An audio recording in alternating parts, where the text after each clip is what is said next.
All right, welcome to another weekly hobby progress update.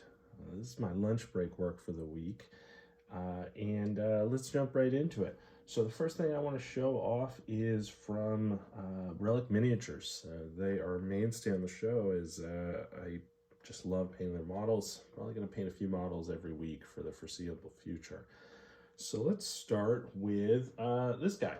This is a promo model. And the first time I reached out to Relic was about this promo because I had seen it in an old Ancient Warfare magazine ad, and it was limited numbers. And I just thought, hey, if I email the guy, maybe he'll recast and send me one. And he responded, and he did.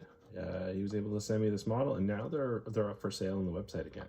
It's really cool. It's a Hellenistic era Thracian with a Rumphia. It's got a Thracian helm. I ended up giving him an oval shield. I didn't have any spare Thuros, but I think it works fine.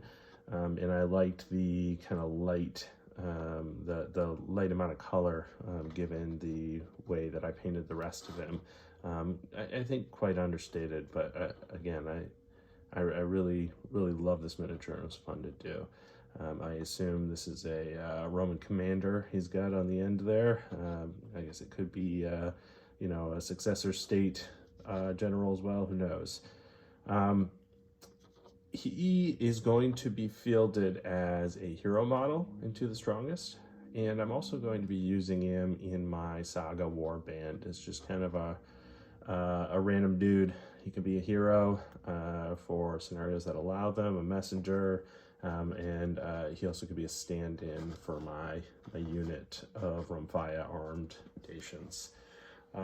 Along the same lines, I have a small command stand from Relic as well. This is a Thracian command stand. It also comes with a musician who's back here. Musician's so much smaller than the other guys. I didn't think he quite fit. I think maybe it's because he's supposed to be a child. But I'll paint him in a future time. This is from their range that I believe they call the big minis, that are proportioned more like you might expect from other manufacturers. So like for reference, here's a War Games factory miniature, which has like pretty similar proportions here. It has that kind of large head, large fists, stuff like that. And if I would compare it to, I don't have handy another Relic miniature other than that musician, but they're a little bigger proportion in terms of head and hands than the standard Relic stuff. That said, for a command stand, it doesn't really matter because these models aren't in a big unit, they're standing together. I used a Relic shield with Relic shield transfer there on the front. This is actually a different type of shield, just because I liked the small round on a banner bearer. I think they like the Romans, I think they'd have trouble using large shields while holding a standard. For the standard, I went with this goat. This is off of Relic's banners transfer sheet. They've got a great sheet that comes with, I believe it's 12 different standards. So you got different successor states, Romans, basically anything in the late Hellenistic period, you can find something there.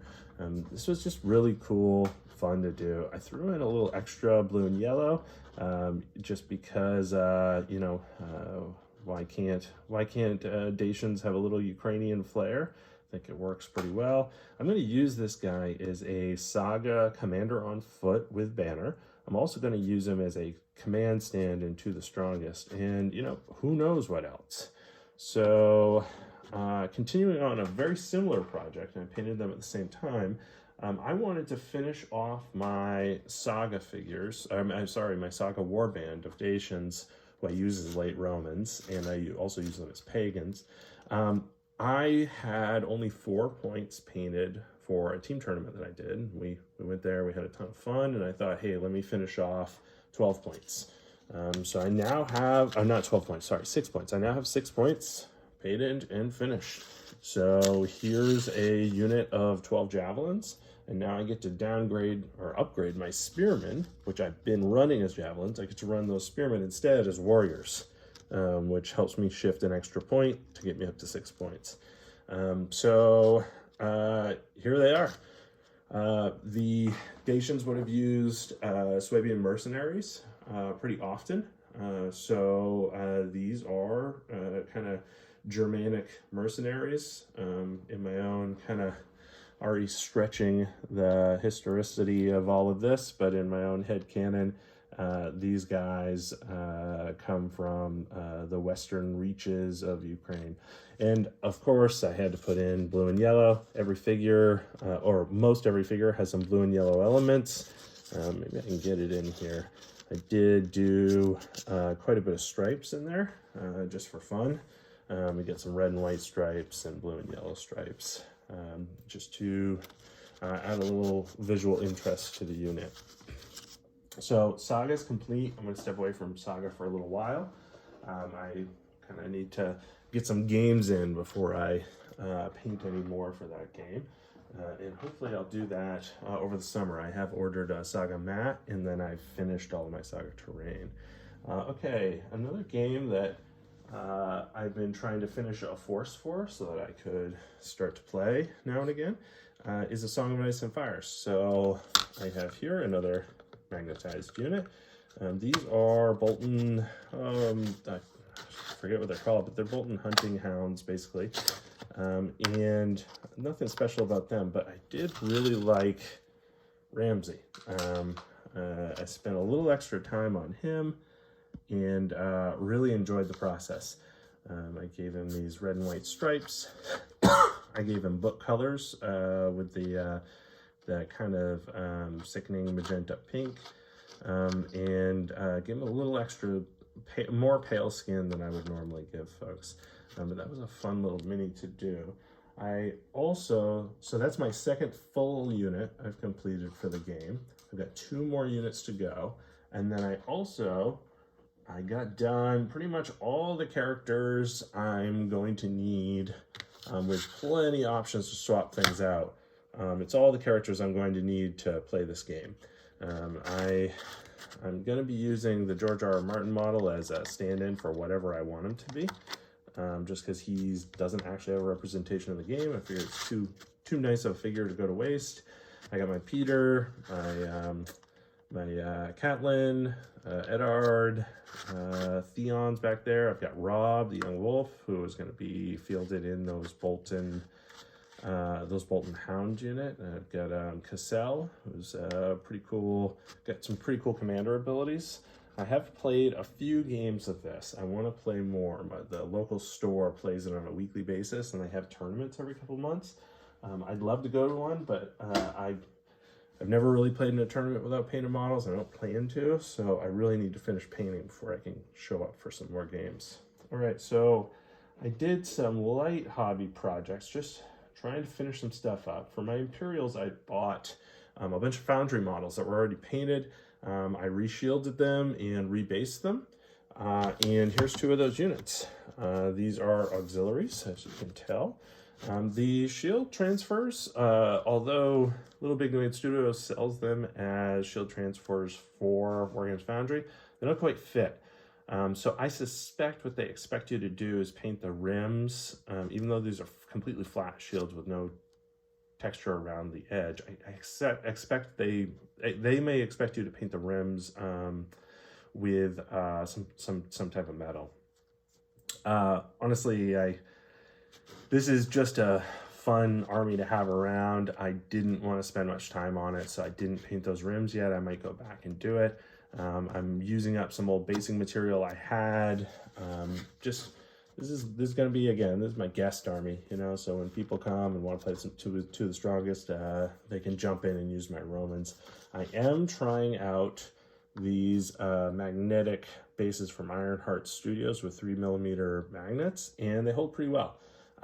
This is 7 magnets. These are metal, you know, Foundry units, and 7 is just enough to hold a unit in place for like a car drive. On metal. I wouldn't fly with only 7. I think if you're going to fly, you want all 9. But 7 is just enough for metal. For plastic, I think I can get away with 4 or 5, although I haven't quite tested it yet. I'm planning to do that with the next unit of Romans I paint. Another project in that same vein is a reshielding project I have for reshielding and rebasing project I have for some Celts I've had for over a decade. just by reshielding a few guys, adds a lot of color to the unit and makes me feel better about fielding it. Also basing them in this style just helps them blend in with the stuff that's more recent that I've done, that's painted better. These guys don't draw the eye in too much, and you know, hopefully people don't notice that they're pretty crude compared to the newer stuff I've painted. But that Celt army is coming along really nicely. I've got like 12 units already done, rebased, and 4 of them have been reshielded so far. So only a few more units to go before I can kind of step away and consider that one just plain done. Next up, I have a building from Foreground that I've wanted for a long time, and I finally got around to buying a couple months ago. And I'm preparing it. Wow, it doesn't fit. I'm gonna have to zoom out. I'm preparing it for my Penobscot Expedition game that I'm running in June. The doors open. Foreground was a pretty cool company. They've shut doors. I don't know if this is an unfounded rumor or not, but I heard that they shut doors because of beneficial ownership and investment in the companies made by some Russian oligarchs on the sanction list. Now, that might have been just forum hearsay, but sounds plausible given the time frame and the really sudden shutting of doors. Let me know in the comments if I'm way off. I haven't done my research.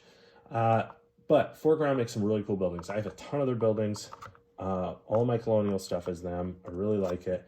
It's got removable components, so you can play with it on the table. They're pretty sturdy. They're easy to get together. They look just appropriate enough. I painted the roof like really sloppily, but it's enough. Once they're based, they look fine on the table.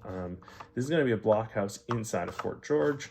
I don't think a blockhouse would necessarily have been constructed, completed for the time frame of the battle that I'm running, because in the battle I'm running, the British only would have been there about a month, but it's okay. We're not going to be perfectly replicating history, and I think it looks good in the middle of a fort. So I also, from Foreground, with that blockhouse comes a little wagon. I broke the wagon when I was putting it together, so I thought, okay, I'll just put it on a base, and it'll just be a piece of terrain then. In the future, I'll have to get a wagon that, you know, I get some animals driving it, maybe even a rider or somebody leading the animals for like baggage missions. But for now, this is just going to be idle terrain for muskets and tomahawks. I think it works for other time periods as well. You know, the carpentry might be a little different for different time periods, but I don't think it's really going to harm anything if I put this into a fantasy game.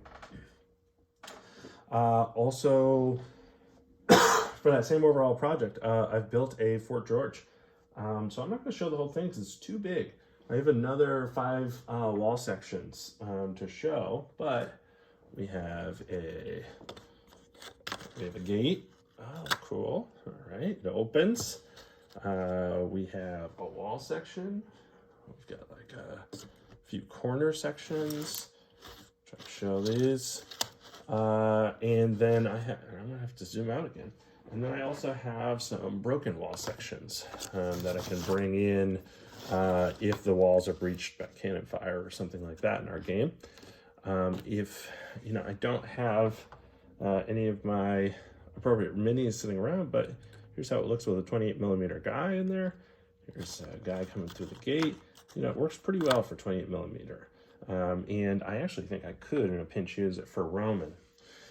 So this could be a wilderness fort for French and Indian War. It could be a Roman outpost even. And it definitely works as a British hastily constructed fort, in this case, Fort George. So I used some hobby wood and just cut it with some snips, more hobby wood to brace it. Here we've got 1" by 1" square dowels, which I cut to 6" lengths. And then it's mounted on some old furniture board that I had from the backing of a piece of furniture that broke. I kept that backing and I've been using it on little terrain projects. And then I hit it with some basing gel, sprayed the whole thing, dry brushed it a few times. Very cheap, easy project. These things are durable. It cost me all of $5 to complete the entire project. Got rid of some old basing materials I don't really love anymore. And it's going to be really perfect for the game I'm running for the Penobscot Expedition. Also, as part of that prep work, I've got 3 gabions. This is just one of them. I've got 2 other ones. They look very similar, not the same. These are from Warlord Games. As far as I can tell, you can only get them now if you buy their AWI box set, which I did buy. And by the way, I have a ton of Warlord AWI plastics that are extras, and I'd love to trade them for literally anything else. So if you're interested, let me know. I'd love to trade off some plastic sprues of Warlord, Hessians, British, Continentals, and or Militia for, like I said, just about anything else. All right. Finally, I'm going to show off a kind of odd project that I've had going for the past year and a half. And this is a project specifically to have a Pontic Mithridatic army for 2 the Strongest and Kings of War. And in this case, it's Wolfun miniatures. So these are 2-dimensional acrylic, but I base them up as if they're a regular unit. And I also use friendly basing that's friendly with both Kings of War and 2 the Strongest, probably some other games too. But those are the 2 that I'm going to be playing. We've got a Galatian Chariot. We have some Bosporan Archers, a Mercenary Roman Commander, because Mithridatics and Armenians both would have used Mercenary Romans. We've got 2 units of Bosporan Nobles, could be used in wedge formation, 2 units of Armenian Cataphracts, and then just bam, bam, bam, bam, Parthian horse archers, or, you know, the like. So they could just be Pontic cavalry. They could be, you know, East Black Sea steppe cavalry, whatever time period or area. They're all going to be pretty similar. And this is an army that will face off against my Romans. It can face off against my Celt army, and just something fun, easy, quick. Cheap. Wolfun come in these sheets of acrylic where in 1 sheet of acrylic you get enough for 4 units of cataphracts, for instance, or in 1 sheet, you know, 4 of these units and a command unit on top of that. So it ends up being very cost effective to do an entire army. You just have to buy a few sheets. These 4 units are not even a full sheet of the horse archers. They're almost a full sheet of the horse archers. So, you know, again, you buy a few sheets, you're well on your way to having an army complete. All right, so that's all I have for this week. Next week's going to be a little bit light because it's going to be a daddy week, and I'm going to be hanging out solo with my son. So I doubt I'm going to get a lot of painting done. Hopefully I'll get a few British done for my upcoming Penobscot Expedition game. All right, have a great week.